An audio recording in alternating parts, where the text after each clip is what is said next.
संजना इतनी आसानी से आशना को कहां छोड़ने वाली थी और लक्ष्मण को आशना की तरफदारी करते देख संजना का खून और भी ज्यादा खौलता जा रहा था। लक्ष्मण, मेरे हिसाब से तुम्हें गर्वित ने गाड़ी चलाने के लिए रखा है, क्या यह तुम्हारा काम है? यह बोलने के बाद लक्ष्मण ने माधवराज सिंधी को देखते हुए कहा, और लक्ष्मण, ये सिर्फ गर्वित की सेक्रेटरी नहीं है ना? तभी तो तुम इसका कुछ ज्यादा ही साइड ले रहे हो और इसे बचाने की कोशिश कर रहे हो। लक्ष्मण का दिल भागने लगा था और मन ही मन लक्ष्मण ने सोचा, इस संजना को क्या हो गया? ये क्यों आशना के पीछे पड़ गई? बड़े साहब के सामने ये दिखाना क्या चाहती है? क्या संजना बड़े साहब को यह दिखाना चाहती है कि गर्वित साहब का और सेक्रेटरी आशना के बीच कोई रिश्ता है? आप अब मास्टर्स कर रही हैं और पहले इंटर्नशिप के दौरान ही आपको कंपनी के सीईओ की सेक्रेटरी का पद भी दे दिया गया। ऐसा क्या जादू कर दिया आपने अपनी कंपनी के सीईओ पर, जो उन्होंने बिना किसी जांच पड़ताल के आपको सेक्रेटरी बना दिया? ये बोलने के बाद संजना थोड़ी रुकी और अपनी बात को खत्म करते हुए बोली, मैंने सुना है कि सीईओ की सेक्रेटरी के लिए 7 लोगों ने आवेदन भरा था। उन 7 में एक लड़की ऐसी भी थी जिसने क्राइस्ट कॉलेज से अपनी पढ़ाई की थी और उसके पास कई सारी डिग्रीज थी। मुझे तो लगा था कि उसे ही कंपनी के सीईओ की सेक्रेटरी का पद मिलेगा। संजना के मुंह से निकले इन शब्दों को सुनकर साफ साफ पता चल रहा था कि संजना को आशना के बारे में सारी खबर थी। संजना बस मौके की तलाश में थी जिससे वो माधवराज सिंधी के सामने अपनी चाल चल सके और दादा और पोते के बीच जंग छिड़ा सके। इस जंग का सिर्फ एक ही मकसद था, गर्वित से शादी करना, और संजना अपनी चालों से बाज आने वालों में से नहीं थी। माधवराज सिंधी गुस्से से तिलमिला गए थे। पहले से ही उन्हें गर्वित पर गुस्सा था और संजना की बातें सुनकर वो गुस्सा 10 गुना ज्यादा बढ़ गया था। संजना, क्या तुम ऐसा कुछ जानती हो जो मैं नहीं जानता?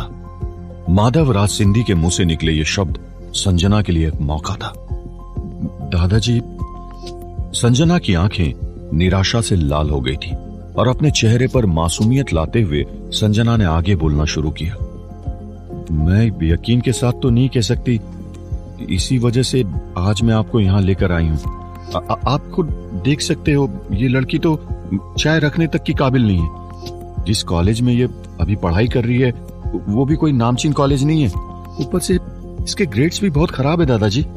लेकिन देखो, ये गर्वित की सेक्रेटरी है, जरूर ना इन दोनों के बीच में कुछ चल रहा है। माधवराज सिंधी के पास कोई सबूत तो नहीं था कि आशना और गर्वित का क्या रिश्ता है, लेकिन एक कॉलेज की लड़की को गर्वित की सेक्रेटरी बनाना कंपनी के वसूलों के खिलाफ था। ऊपर से माधवराज सिंधी का दिमाग अब विचारों की श्रृंखला बना रहा था। संजना चाहे तो किसी बेहतर इंसान से भी शादी कर सकती है, लेकिन उसे मेरा पोता ही पसंद है। गर्वित से शादी करना ही उसकी आखिरी इच्छा है और मैं उसकी इच्छा का पूरा ध्यान रखूंगा। मुझे पता है कि संजना गर्वित को बहुत अच्छे से रखेगी। मैं कभी नहीं चाहूंगा कि संजना को भी वैसे दिन देखने पड़े जो गर्वित की मां ने देखे थे। इतना ध्यान रखने वाली गर्वित को कहां मिलेगी? इन विचारों को सोचने के बाद आशना के सामने ही माधवराज सिंधी ने लक्ष्मण से कहा, लक्ष्मण, तुम अभी के अभी फाइनेंस डिपार्टमेंट में जाओ। मिस आशना को उनकी इस महीने की पगार दो और उन्हें डिसमिस कर दो। मेरा गर्वित सर से कोई मतलब नहीं है, मैं तो बस अपने काम से काम। इससे पहले कि आशना अपनी बात रख पाती, माधवराज सिंधी ने बीच में ही टोकते हुए कहा, मिस आशना, मैं अब आपकी कोई बात नहीं सुनना चाहता। आप अपना रेजिग्नेशन लिखिए। अगर आपको नहीं लिखना तो ठीक है, मैं आपको फायर कर दूंगा। आगे जीवन में आपको ही नौकरी ढूंढने में दिक्कत होगी। ये बोलने के बाद माधवराज सिंधी ने लक्ष्मण को देखा और वापस से अपना मुंह खोलते हुए कहा, लक्ष्मण, क्या तुमने सुना नहीं जो मैंने कहा? जी बड़े साहब, सेक्रेटरी आशना गर्वित साहब की सेक्रेटरी है। अगर उनसे एक बार पूछ लिया होता तो। अभी लक्ष्मण ने अपनी बात खत्म भी नहीं की थी कि एकाएक माधवराज सिंधी ने गरजते हुए कहा, गर्वित कौन होता है तय करने वाला? मैं जब तक जिंदा हूं मेरा राज चलेगा, मेरा हुक्म चलेगा। संजना की आड़ में माधवराज सिंधी पूरी तरह से उसके वश में आ गए थे और अब लक्ष्मण के हाथों से बात फिसलती जा रही थी। लक्ष्मण कैबिन से बाहर निकल गया था। आशना जानती थी कि उसे इनडायरेक्टली तरीके से धमकी दी जा रही थी, लेकिन आशना यह भी जानती थी कि माधव राज सिंधी के पास वो पावर थी जो उन्होंने कहा है वो उसे आसानी से कर सकते हैं, और यह सत्य भी था।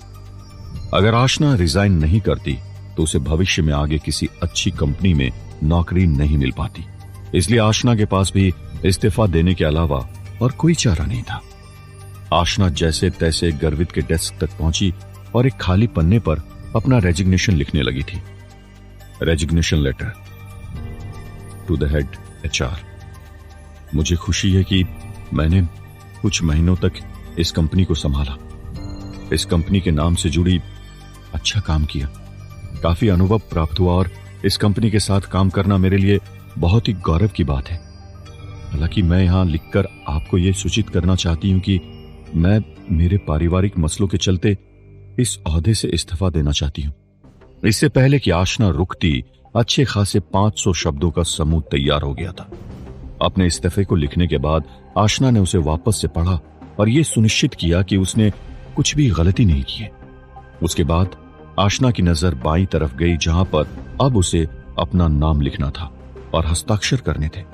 जैसे ही आशना ने अपना नाम लिखना शुरू किया, वैसे ही गर्वित के कैबिन का दरवाजा खुला और आशना नाम की एक जोरदार आवाज कैबिन में गूंज उठी थी। गर्वित, तुम आ गए। माधव राज सिंधी के मुंह से ये शब्द बाहर आए। गर्वित ने अपने दादाजी के मुंह से निकले शब्दों को नजरअंदाज किया और अपने कैबिन को स्पष्ट नजरों से देखने लगा था। जब उसने जमीन पर तरल पदार्थ के होने और कप के फूटने से बिखरे हुए कांच के टुकड़े देखे तो गर्वित की भुएं ऊपर की ओर उठ गई थी। उसके बाद गर्वित ने आशना की ओर देखा, जो उसकी डेस्क पर हल्की झुकी हुई खड़ी थी। संजना ने जैसे ही लक्ष्मण के मुंह से गर्वित का नाम सुना था, संजना भी हक्की बक्की रह गई थी। उसने सोचा नहीं था कि गर्वित ऑफिस आएगा। माधव राज सिंधी के सवाल पूछने के बाद संजना ने भी असमंजस की स्थिति में गर्वित का नाम पुकार दिया था। तभी लक्ष्मण भी गर्वित के कैबिन में प्रकट हुआ और उसके हाथ में एक लिफाफा और एक लेटर था। गर्वित को कुछ भी समझ नहीं आया और तुरंत ही गर्वित ने लक्ष्मण से कहा, यह सब क्या चल रहा है? वो सेक्रेटरी आशना से शायद गलती से। लक्ष्मण ने बोलना शुरू किया और गर्वित के कदम आशना की तरफ बढ़ने लगे थे। आशना का दिल जोरों से भागने लगा था। जैसे ही गर्वित आशना के नजदीक आया, वैसे ही आशना को गर्वित के शरीर से सिगरेट और शराब की महक आने लगी थी।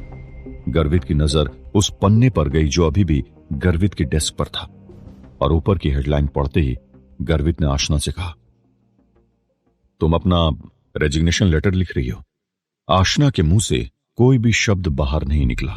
उसकी नजरें नीचे झुकी हुई थी। गर्वित की सांसें भारी हो गई थी।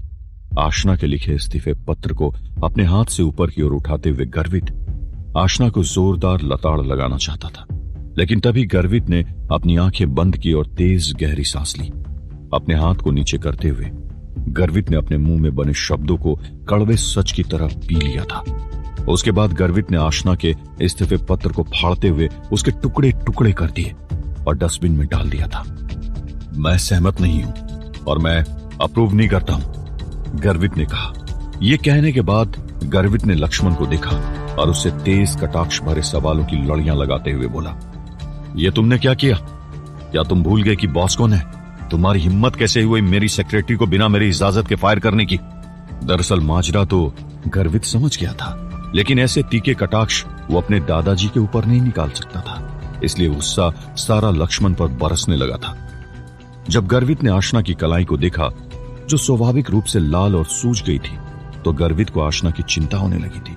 तुरंत ही गर्वित ने आशना का हाथ पकड़ लिया था।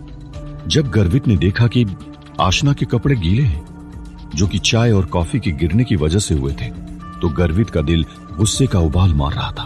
अपनी गर्दन को वापस से लक्ष्मण की ओर घुमाते हुए गर्वित ने एक बार फिर उसकी लताड़ लगाई और कहा, क्या तुम्हें दिख नहीं रहा है कि उसे कितनी चोट लगी है? क्या तुमने उसके कपड़ों को देखा? क्या तुम बेवकूफ हो? तुम इसे अस्पताल लेकर क्यों नहीं गए? मैं लक्ष्मण के मुंह से इसके अलावा और कुछ भी नहीं निकल पा रहा था। तुम लक्ष्मण पर क्यों चिल्ला रहे हो? मैं चाहता था कि ये लड़की इस ऑफिस से निकल जाए। माधव राज सिंधी ने टेबल पर जोर से हाथ मारते हुए अपनी बात रखी। माहौल पूरी तरह से गरमाने लगा था। गर्वित इस सब की वजह अच्छे से जानता था और तुरंत ही गर्वित ने अपने तीखे स्वर की कटाक्ष संजना पर मार दी थी। और क्या तुम पागल हो? क्या तुम्हारे पास और कोई काम धंधा नहीं है जो रोज रोज दादाजी के कान भरती हो और उन्हें गलत करने पर मजबूर करती हो? गर्वित! माधव राज सिंधी की जोरदार आवाज के बीच गर्वित का केबिन दहल उठा था। सभी के कदम खामोश हो गए थे, लेकिन गर्वित को कुछ खासा असर नहीं पड़ा था। क्या तुमने सुना नहीं जो मैंने तुमसे कहा? अरे यहां खड़े खड़े क्या कर रहे हो? तुरंत उसे अस्पताल लेकर जाओ। गर्वित ने लक्ष्मण को चेताते हुए कैबिन से बाहर जाने के संकेत दे दिए थे। लक्ष्मण ने तुरंत ही आशना का हाथ पकड़ा और उसे गर्वित के कैबिन से बाहर ले जाने लगा था। जब आशना और लक्ष्मण गर्वित के कैबिन से बाहर आ गए और जब लक्ष्मण कैबिन के